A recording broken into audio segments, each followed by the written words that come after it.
And we just went along with it because it was amusing to us.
Well, of course, myself, I think I'm quite bleeding excellent. But to be really brutal, I think Dave Bowie should give it up immediately. It's quite sad. Just a Gigolo, I think, was one of the all-time greatest turkeys I'm proud to have on video. I can watch it over and over again. It is grotesque. The other thing, of course, Sting. My God. Heaven, help him. Somebody tell him. How can they be such planks of wood? Oh, yes, and of course there's Mick Jagger as Ned Kelly. That was a real work of art. Look, what happens with them, I think, is that they can't get out of their own egos and they don't enjoy the film part for what it is. They can't throw themselves 100% into just being that character. They're too busy, looking for their best side. This is mine, by the way. And it doesn't work. Mad! Mad! Why the hell did you go and see her? It would have made us suspicious if I hadn't. Crap! By going, you've made her suspicious.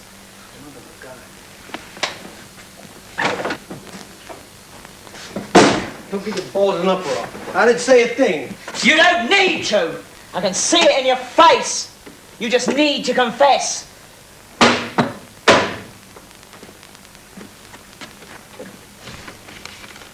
You go out? And why the hell shouldn't I? Because someone might see you! No one's seen me. What do you expect me to do? Stay here all day on my own? What'd you buy? Just a few things.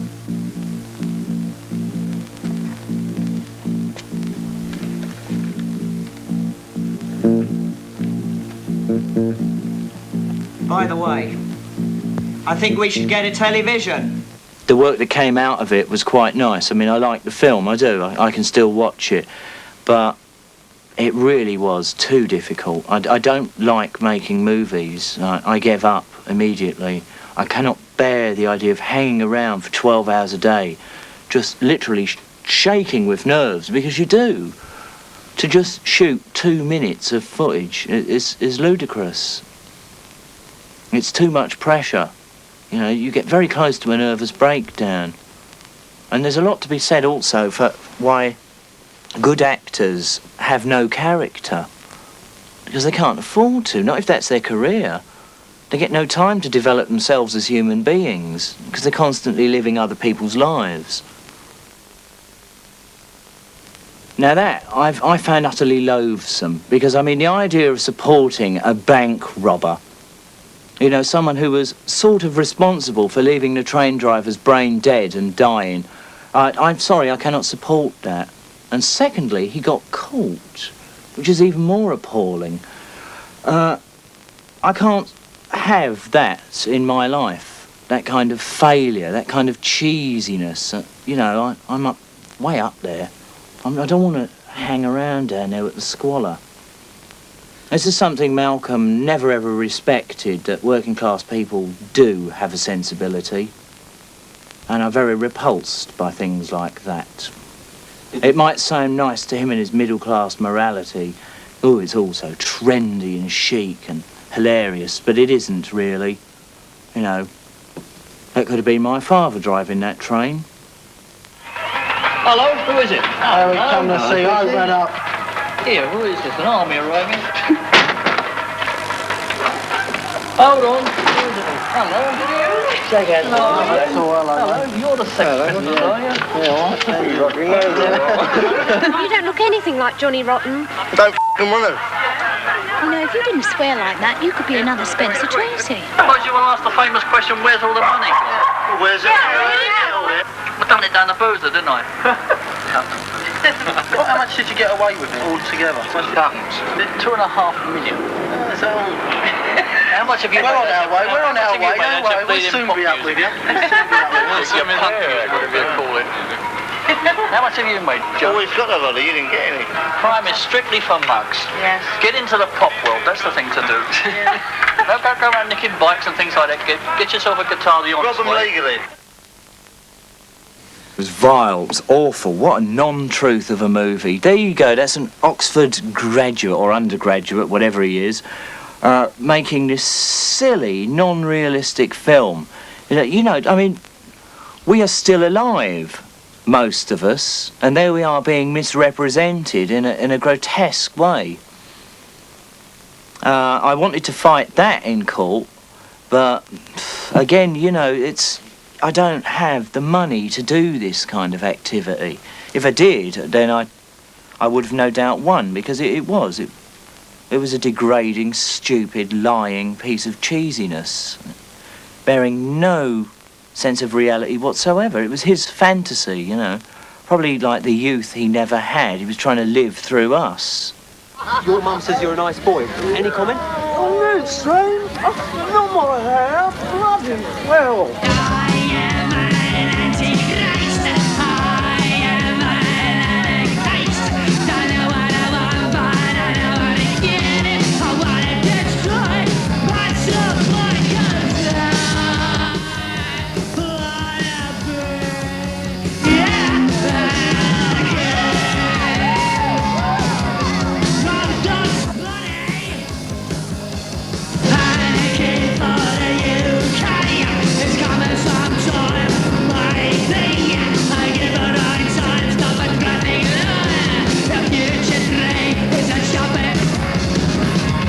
I didn't know pigs could swim.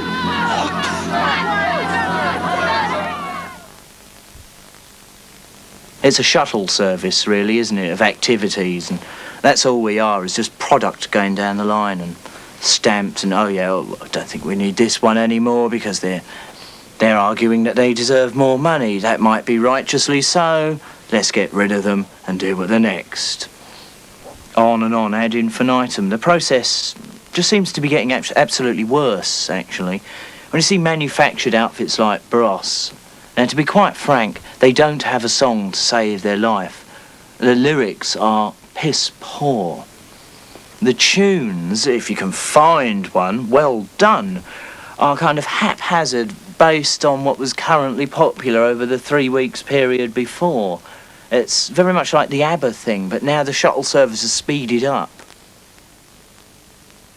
I find the whole thing really, really annoying and disturbing that young girls are throwing their money away on something so dull as a pretty face.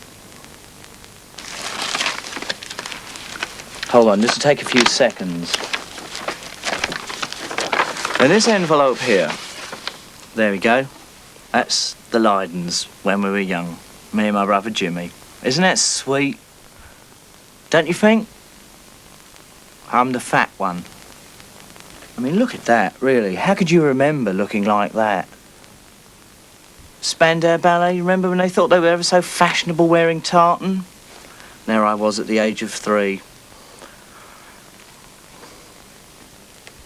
What can you say? I'm ahead of my time.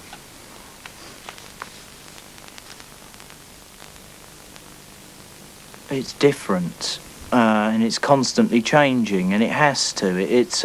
It's experimental without being arty-farty about it. It's not designer theatre. It's as it happens. It's a quite natural occurrence. It's mostly instinct. as well. The songs are very instinctive, and we write specifically about situations that involve us as people, well, or whatever people I'm working with, because I am, or have been up until now, the consistent factor in public image. That could change at any one point, but the idea of public image going on will always be there, I think. It's an umbrella of activities.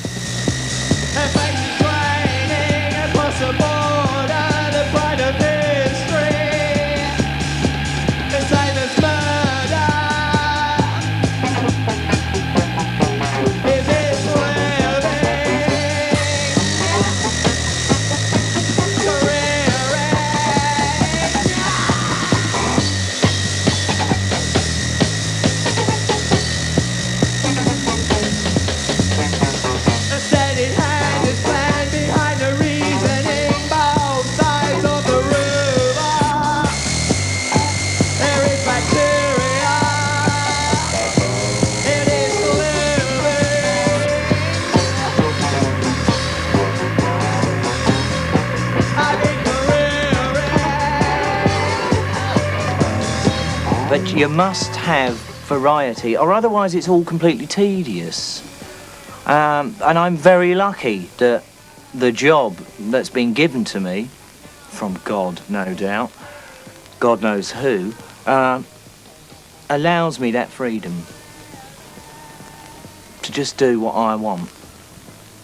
And that hopefully entertains people, and hopefully shows them that there is more to life than just banner waving and sloganeering and joining stupid political groups and all that rubbish. I'm not going to do a Dave Bowie on you and say, yes, that was my Ziggy Stardust period and this is like the new whatever. That's all rubbish. It's just a nickname, isn't it? I'm me. I obviously will change as time goes by because that's called natural progression. And I think to deny that and to pretend that you're always going to be a 17-year-old spotty git is really quite stupid. Look, I really enjoy what I do, right? I make records because I want to make them, not because I think that's what the public want to hear. If the public like it, then that's all well and fine and good. If they don't, well then I just have to live with that, and I live quite successfully with that.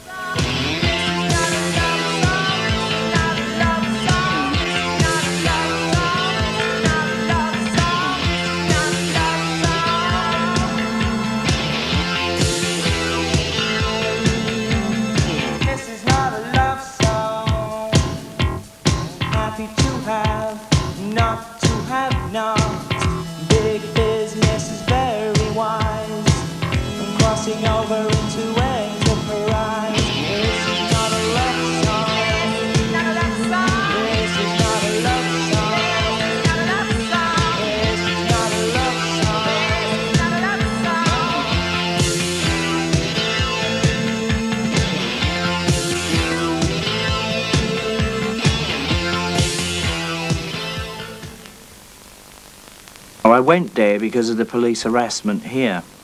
I was sort of forced into it. It really was quite bad. In less than 3 months, I was raided 4 different times. They completely smashed my house apart each time. They killed my cat with their bleeding stupid drug dogs, who tore the damn thing to pieces. They tore up the mattresses, the carpets, wrecked the doors, and they keep on doing this. And I thought, look, you know, this isn't healthy. I've got to get out of here. Because I was getting no help, really, from, like, we'll say, the music press. I tell them these things, and they just didn't want to know.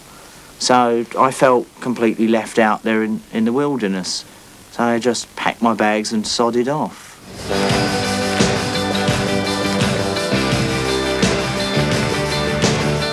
Could be wrong, I could be right.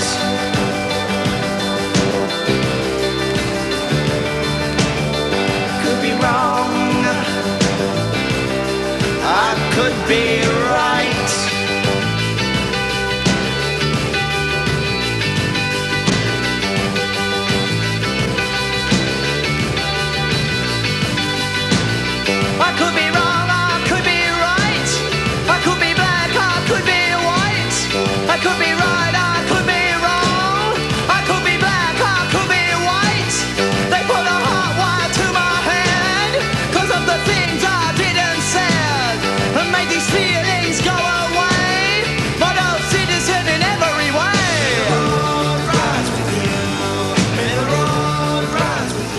I am not a rock and roller.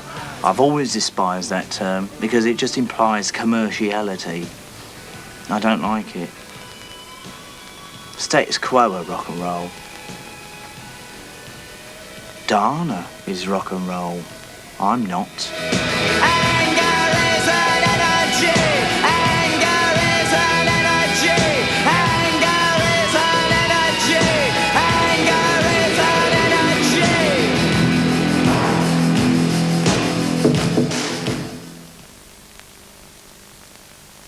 I am English. I'm probably the absolute English person because I'm not ridden with class war or class attitude.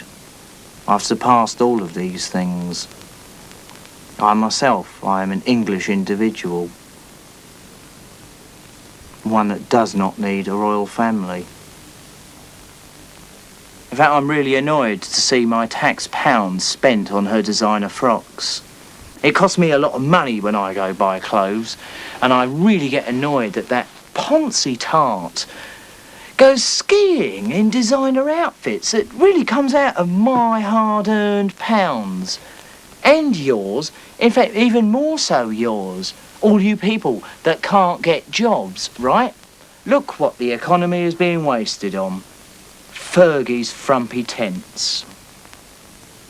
You must understand that the working class, and that because the Labour Party is such a farce at the moment, it implies that to be working class means you must be unintelligent or basic and crude, and I can't agree with that at all.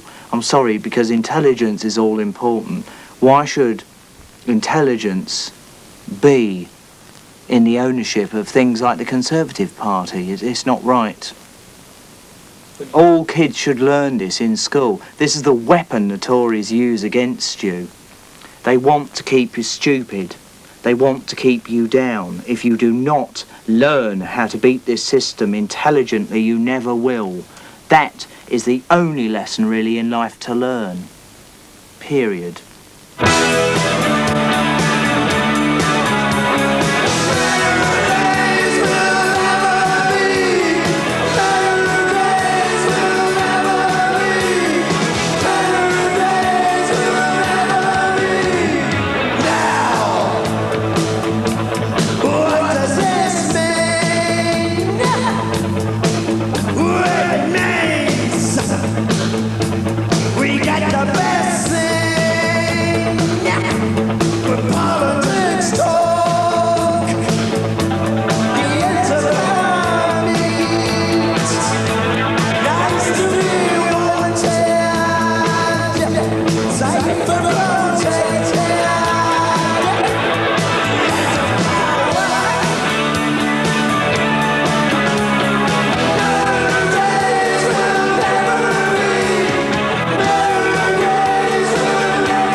I don't see myself as an icon. That's a bit repulsive, really. I'm not the Virgin Mary with child, and I really couldn't take any of that too serious. I'm not the most wonderful human being in the world. I just do what I want to the best of my ability. It's good fun to put yourself over as just a huge egotist, but that's all it is. Nobody could really be that bad, could they?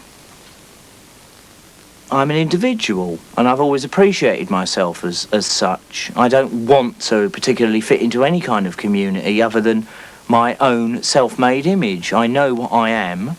I've looked at myself very deeply and very sincerely. I know all my bad points. I know what is good for me, and I know what's bad about me. So I live my life the best I can. Hopefully that impresses others. If it doesn't, too bad. Then show me another way. That's the give and take of life.